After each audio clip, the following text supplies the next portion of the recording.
Midi 14h, Sud Radio, la France dans tous ses états, le fait du jour. Faut-il réguler les réseaux sociaux et plus particulièrement la plateforme X, ex-Twitter appartenant à Elon Musk? C'est ce que souhaite Emmanuel Macron qui déclare la guerre aux ingérences étrangères, mais surtout aux fausses informations alimentées selon lui par l'extrême droite.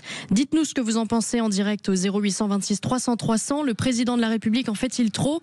Doit-on réguler ou carrément supprimer X? On en parle avec l'écrivain David Angevin. Bonjour. Bonjour. Bonjour David Angevin. Est-ce qu'il faut supprimer le thermomètre que supposent les réseaux sociaux? Alors on sait bien que sur les réseaux sociaux, il y a à boire et à manger, il y a les bonnes et les mauvaises nouvelles. N'empêche que c'est un moyen d'expression et de liberté d'expression aujourd'hui mondialement répandu. On sent quelquefois que les pouvoirs politiques sont gênés. Alors il y a des pays où les réseaux sociaux sont carrément contrôlés, jugulés et pour certains sites interdits. Et là on a un malaise qui vient du président de la République qui a fait une déclaration il y a quelques jours qu'on va entendre, où il dit est-ce qu'il y aurait moyen de réguler pour éviter que des fausses informations, que les informations qui suscitent la passion et non pas la raison, que ce qui est non pas de l'information mais de la désinformation prennent la place de la réalité. Est-ce qu'il y a une possibilité légale ou même politique de réguler les réseaux sociaux? Oui, il y a clairement la position d'Emmanuel Macron est pour moi totalement scandaleuse. C'est-à-dire que c'est vraiment une proposition liberticide. On a aujourd'hui avec X la possibilité pour 500 millions de personnes, je crois, dans le monde de s'exprimer librement. Et ça met très très mal à l'aise une petite caste qui voit son pouvoir affaibli. Aujourd'hui, Emmanuel Macron est à 11% d'opinion favorable. Donc il considère que les 89% qui restent sont d'extrême droite et s'expriment sur Twitter. Et c'est parfaitement ridicule et c'est une mesure liberticide.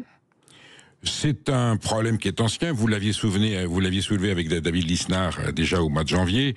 La plateforme X, elle appartient à Monsieur Musk, donc on considère d'emblée qu'elle a une orientation idéologique.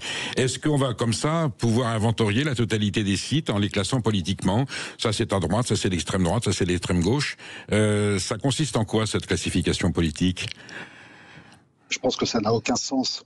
On sait tous que, de toute façon, un média neutre politiquement, ça n'existe pas. Disons qu'il y a un seul média qui devrait être neutre politiquement, c'est l'audiovisuel public, qui est un service public et qui devrait être neutre politiquement. Donc je pense que M. Macron n'a jamais dit un mot sur la politisation du service public. Et là, il s'agace soudain contre Twitter.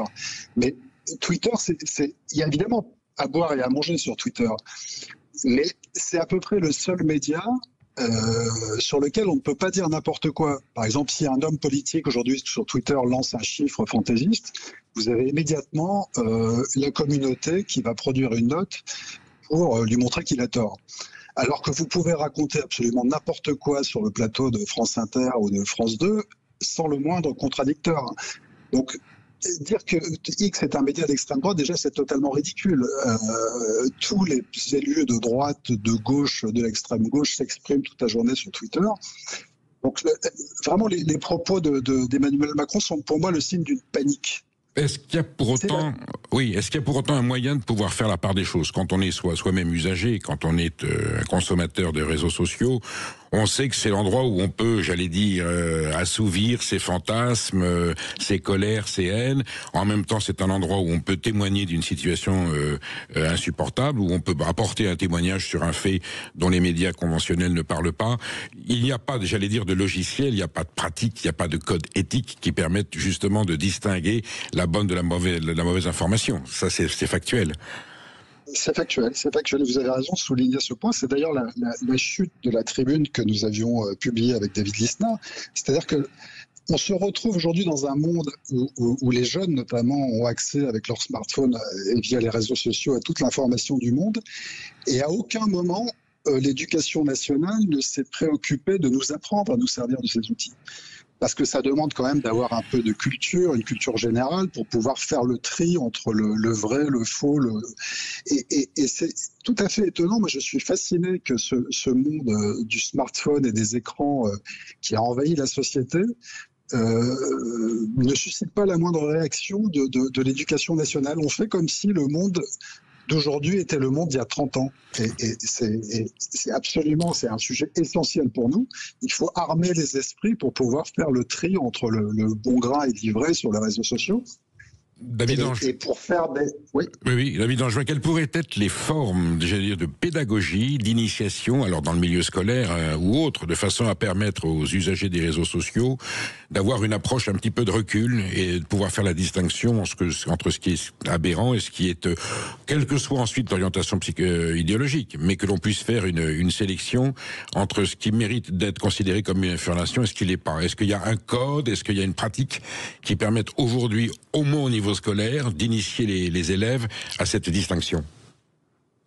Je pense que l'essentiel, c'est de réformer totalement l'éducation nationale. Ça, c'est vraiment très important parce que on est dans un monde où les jeunes... Vaste programme.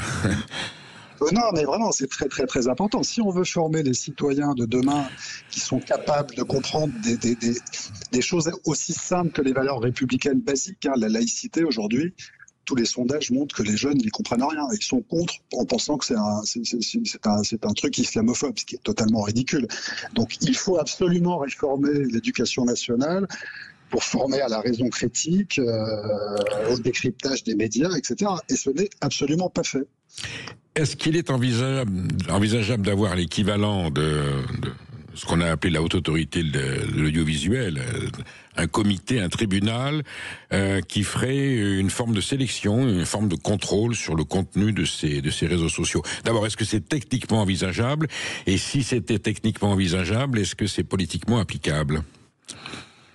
On voit ce qui se passe avec l'Arcom. On a voulu, avec l'Arcom, pouvoir réguler la télévision et on voit que c'est devenu aussi un outil ultra politisé. Donc moi, je suis pour la liberté dans le cadre de la loi. Évidemment, on ne peut pas insulter les gens sur les réseaux sociaux. Et d'ailleurs, il y a des gens qui sont régulièrement condamnés pour des propos outrageux, que ce soit dans les médias traditionnels ou les réseaux sociaux. Moi, je suis pour la liberté. Je pense que c'est très important. Et les propos d'Emmanuel Macron sont des propos liberticides. Voilà. Et je pense que la panique dont je parlais tout à l'heure des progressistes un peu partout dans le monde vient du fait que, d'une certaine manière, l'élection, par exemple, d'un Trump aux États-Unis est largement liée aux réseaux sociaux. Les gens se sont exprimés, ont exprimé un ras-le-bol. Il va se passer probablement la même chose avec Starmer en Angleterre. Emmanuel Macron est à 11% d'opinion favorable, le RN progresse de manière exponentielle. Donc on voit bien qu'il y a une perte de contrôle des médias qui paniquent cette petite caste au pouvoir. Et ça ne profite finalement qu'aux partis populistes. Donc il y a une vraie réflexion globale à avoir. David Angevin, on va réécouter très précisément les propos du président de la République. Ouvrez aujourd'hui X en France, si vous ne tombez pas immédiatement sur des contenus d'extrême droite, c'est que vous êtes mal organisé. Et des contenus d'extrême droite français ou du monde entier. Et de toute façon, ces plateformes ont décidé de rompre la neutralité informationnelle puisque le possesseur de celle-ci s'est engagé dans le combat démocratique et l'international réactionnaire. Donc, ce ne sont plus des lieux où on peut s'informer. Et donc, on doit reprendre le contrôle de notre vie démocratique et informationnelle en régulant. Et ça a été très bien dit.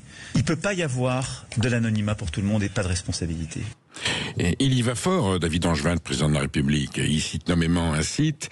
Est-ce qu'on peut penser que les récents déboires qu'il a eus à propos de son épouse sont liés un petit peu à ce malaise, ou ça va au-delà? C'est carrément, j'allais dire, un délit d'opinion qu'il est en train de formuler.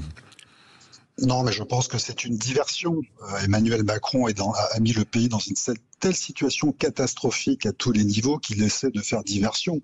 Ses propos sont ridicules. Et encore une fois, quand il parle de neutralité, il n'y a pas de neutralité sur X, mais où est la neutralité dans l'audiovisuel public? A-t-on jamais entendu Emmanuel Macron se scandaliser de la politisation d'un service public comme l'audiovisuel public? Jamais. Jamais. Alors qu'il trouve souvent, d'ailleurs, dans d'autres médias, des propos qui ne lui semblent pas conformes aux valeurs républicaines. Ça, c'est assez étrange.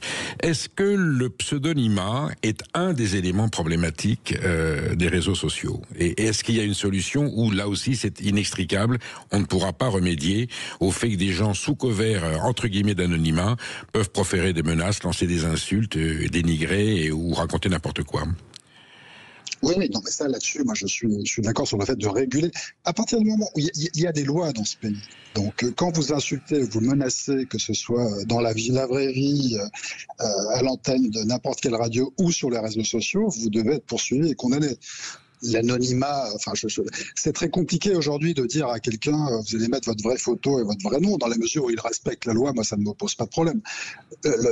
Il faut simplement faire appliquer la loi. Mais lui, c'est pas ça son sujet. Son sujet, c'est que les gens pensent mal, les gens sont contre lui, l'expriment sur X, et que le seul moyen qu'il a trouvé pour faire taire les gens, c'est d'interdire X. Mais ce sont des propos totalement délirants. Il veut vraiment supprimer. Il veut vraiment, le symbole est là, quoi. Il veut vraiment supprimer le thermomètre.